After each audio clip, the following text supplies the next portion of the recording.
significant other that would fit under that title. Give one example of a socializing agent. All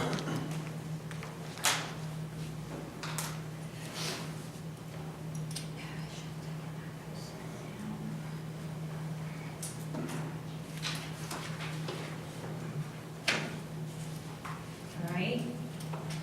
Make sure your name is on there. Swap them off.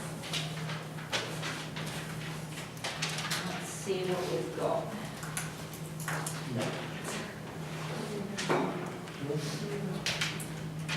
All right, so which type of constraint is a sociocultural constraint?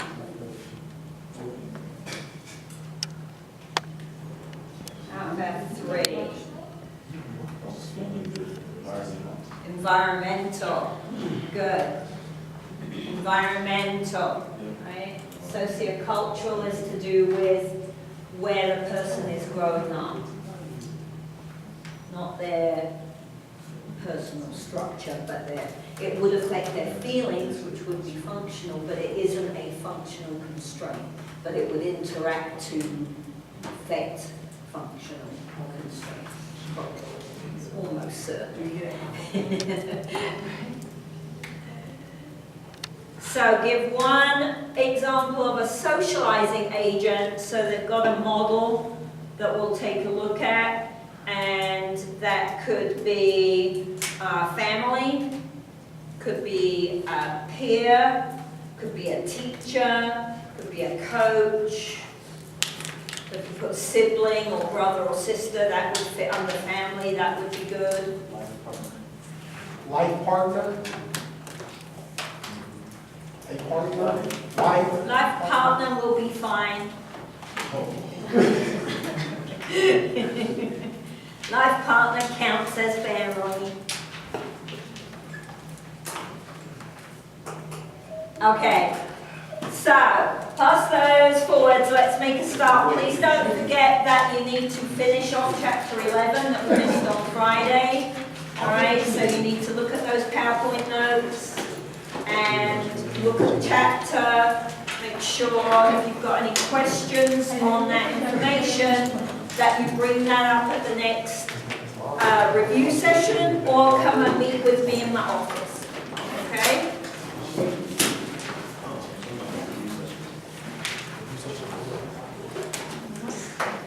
All right. Do you need a stool or a bowl or anything for that? Okay. Let's have a look. So this chapter is quite interesting. I think it's challenging in a way because it makes you consider your immediate environment and makes you think about things that maybe you were not aware of. So we talk of several things in this chapter that are cultural norms. It's what we do. It's not anyone trying to be deliberately unkind or outcasting anybody. It's just what we do in our culture, and we're not always aware of what we're doing because it's so ingrained in us. So sociocultural, environmental constraints, right?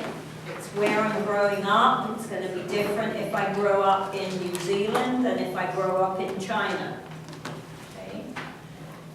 And we're looking at the attitudes amongst the group that we're growing up in.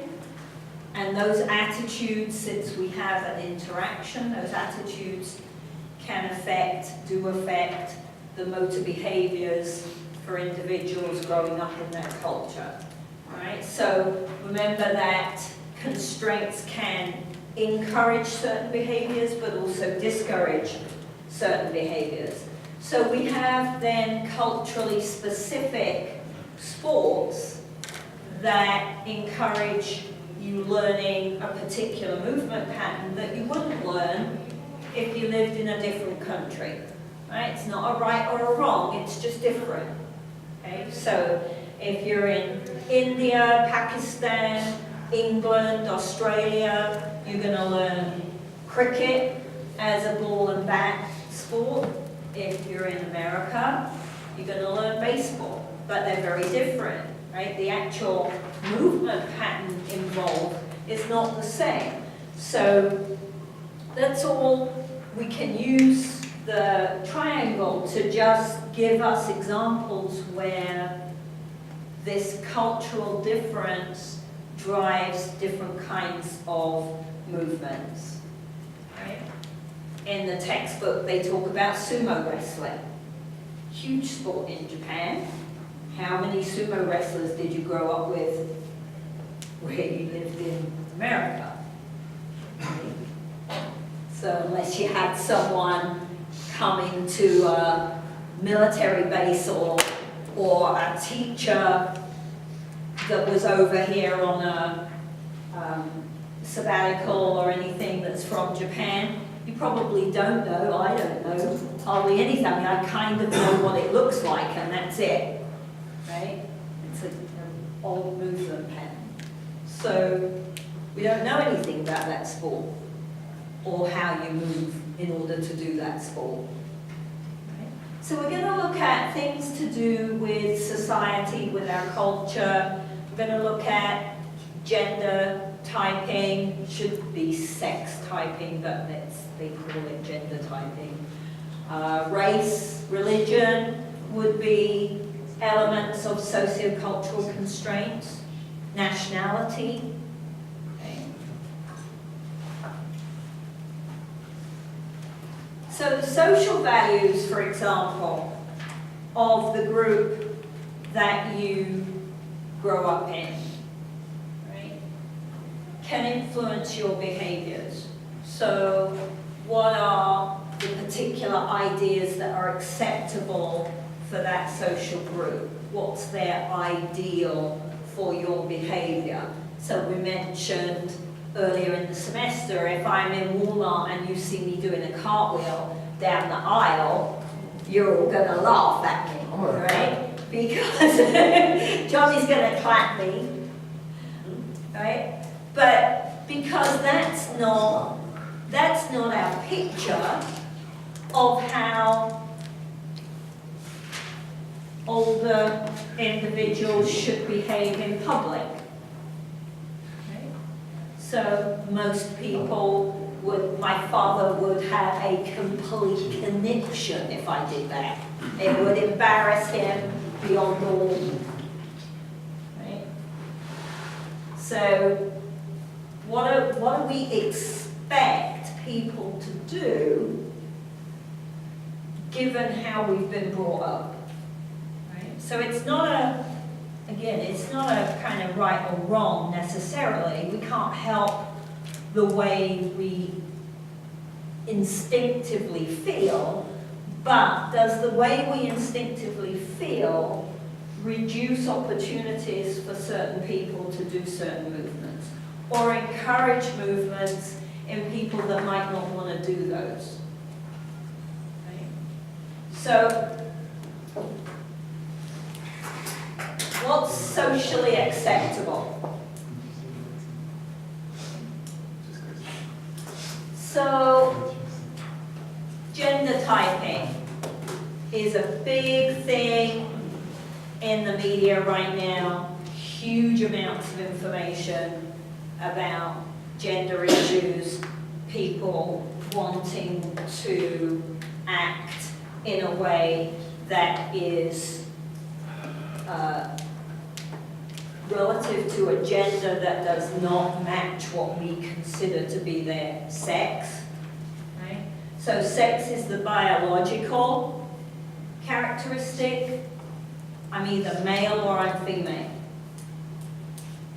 Mostly. There are a few people who actually aren't male or female. But the majority of the population is one or the other. Right? You can't change that. That's genetic. But gender is how I perceive my role, how I feel, how I think I fit in to society, how I'm expected to behave based upon my sex, right? So am I masculine or am I feminine? Do I behave? Do I make movement choices? Do I make everyday choices that would be considered masculine or feminine?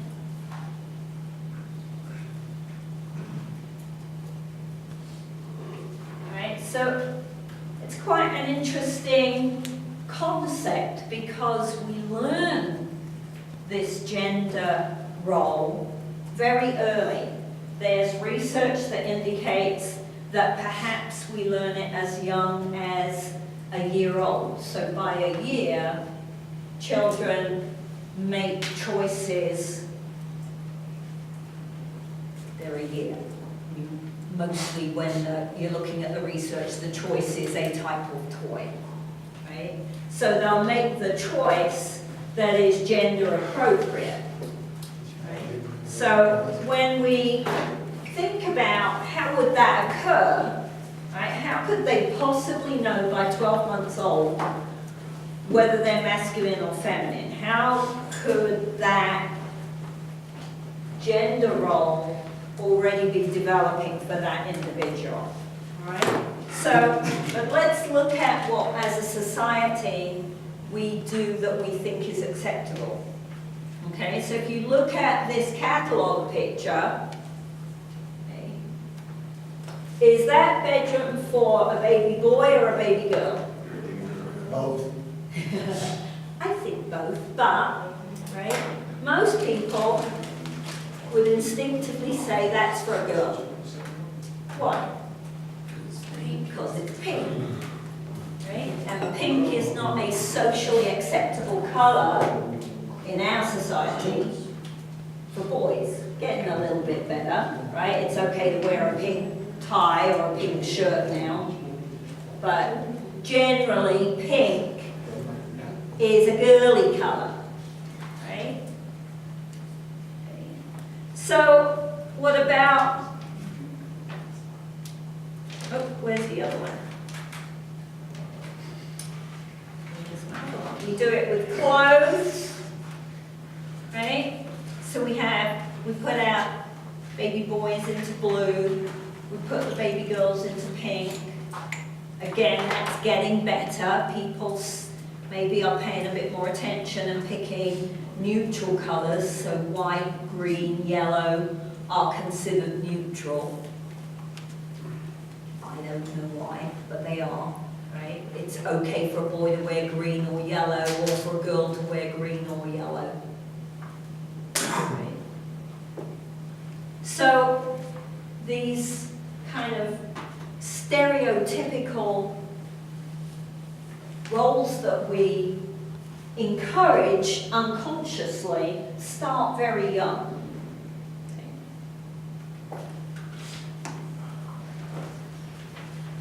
So we encourage then gender appropriate sports or activities for our children.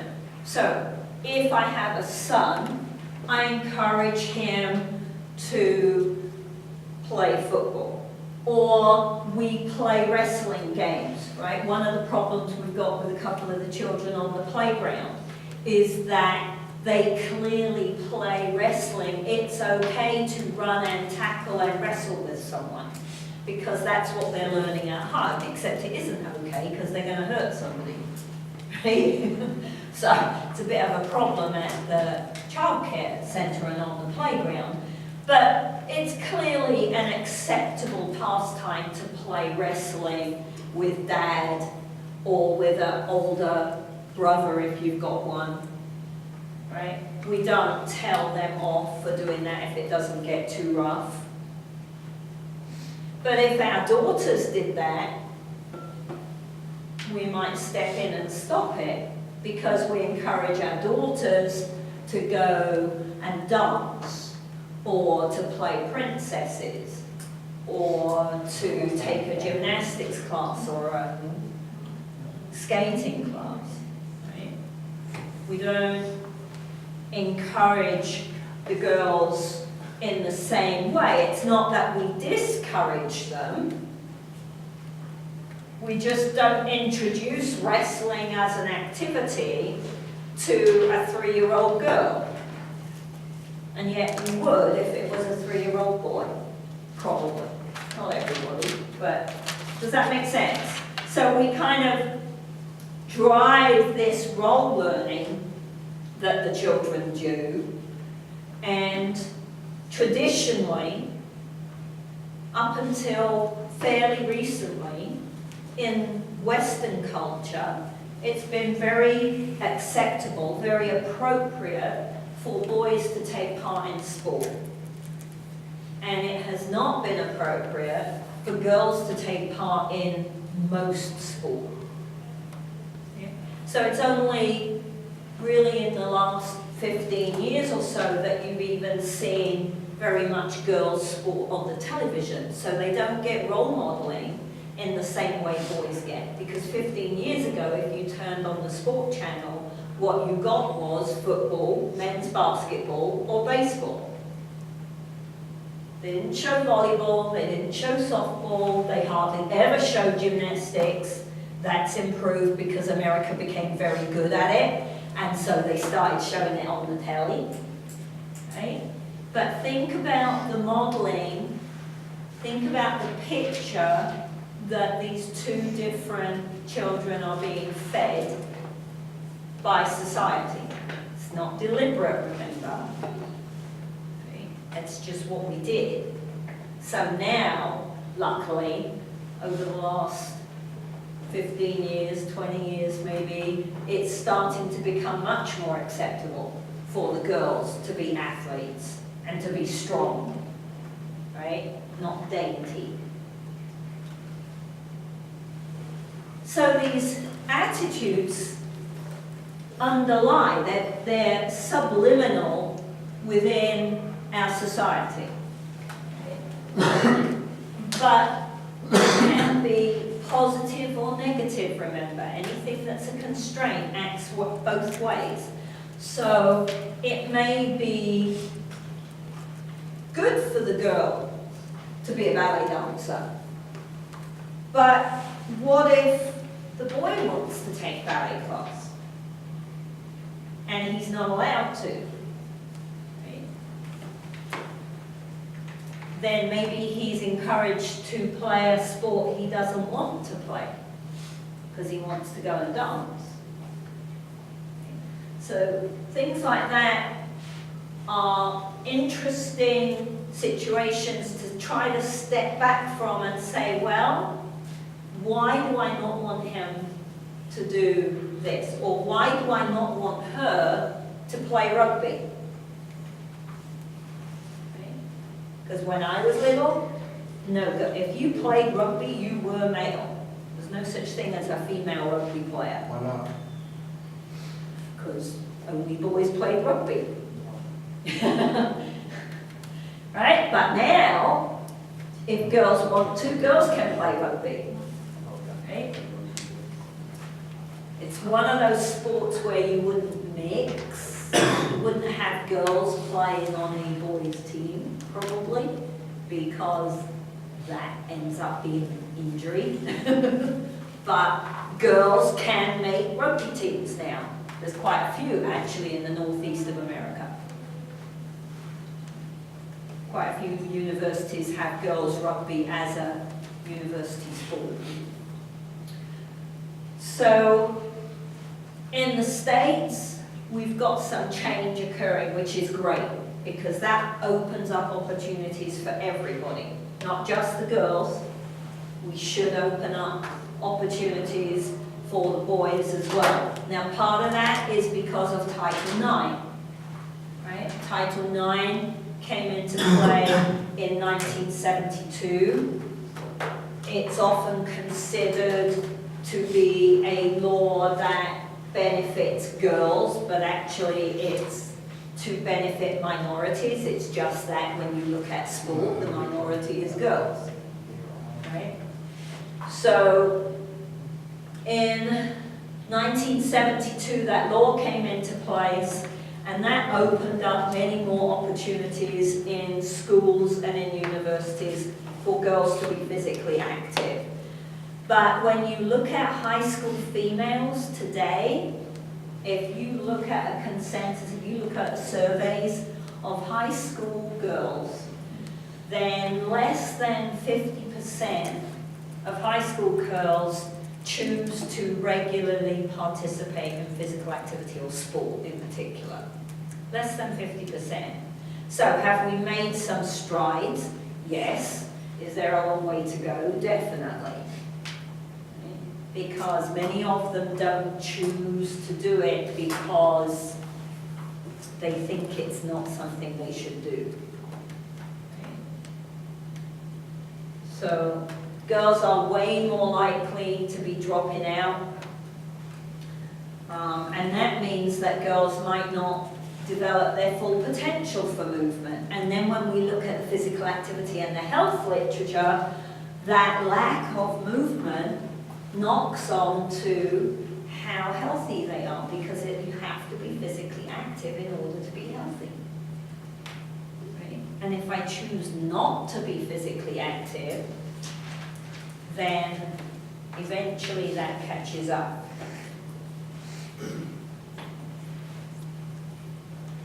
So just think about what we would call a girl who likes to climb trees. Right? So what term do we use? Tomboy. Right? So because I wanted to climb trees, and I was very lucky because I had parents who generally did not follow rules very much. And so they were like, yeah, go ahead, climb the tree. Then my dad would have to climb up and get me down because I was really good at climbing, but not so good at getting back down again. I was very lucky. So I got to be a tomboy, but I remember them having to defend that. I hardly ever wore a dress. That used to annoy my grandmother like crazy, that we would go for Sunday tea and I didn't have a dress on. But I can't do cartwheels in the garden in a dress because it wasn't acceptable to flash your knickers. So I wasn't going to wear a dress, right? So it's changing, but we still, you guys at your age should know the term tomboy. I mean, how come that's even still applicable in your age group? That's quite interesting. That means we're not making as much change as we should be making. Because the girls in the room who want to be strong and be athletic don't want to be called a tomboy. We don't call boys that don't want to be athletic tom-girls.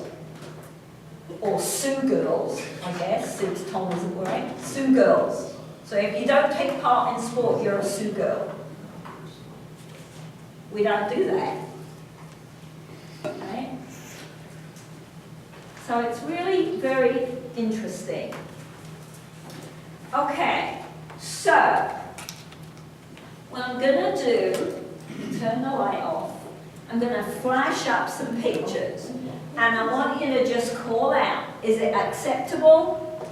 Instinctively, not what I think you want to hear because this is what we're learning about, but instinctively based on your training kind of idea, what would you say on these pictures, right? Go. Yes. Still no? Yes. Yes. No. Yes.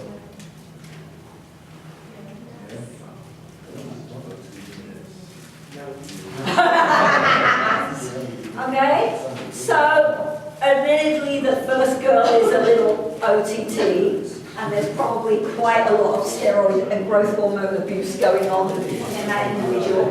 But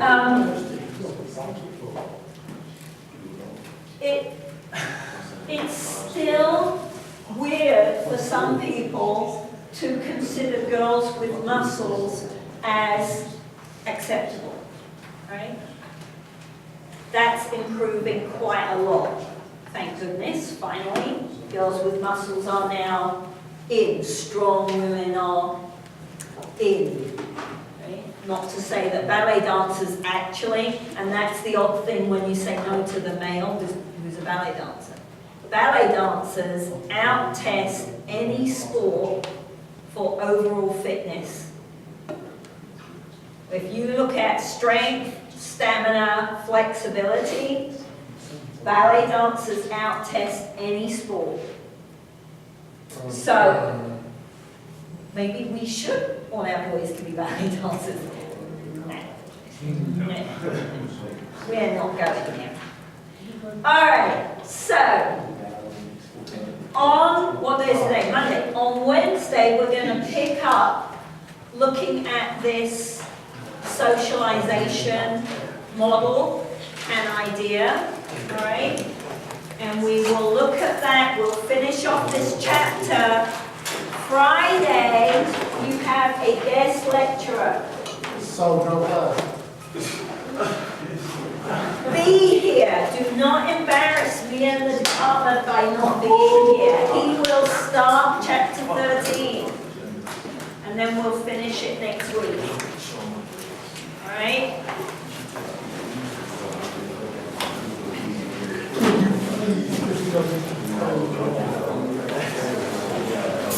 Tomorrow I don't actually, but you give me some time, just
Well, I'm officially a redneck now. Uh-oh. Yeah. Why? Well, I don't have hair covering up my neck. So, Sunscreen. I forgot. Bandana. Oh, damn. I've never seen that on baseball field before. There you go. Do something different. Stand out from the crowd. Ooh, you are right. I'm a rebel. I learned that from my parents. I don't like to follow rules either. Uh-oh, we need to turn off the camera. My GA's going to go, wait, you finished class early. That's not fair.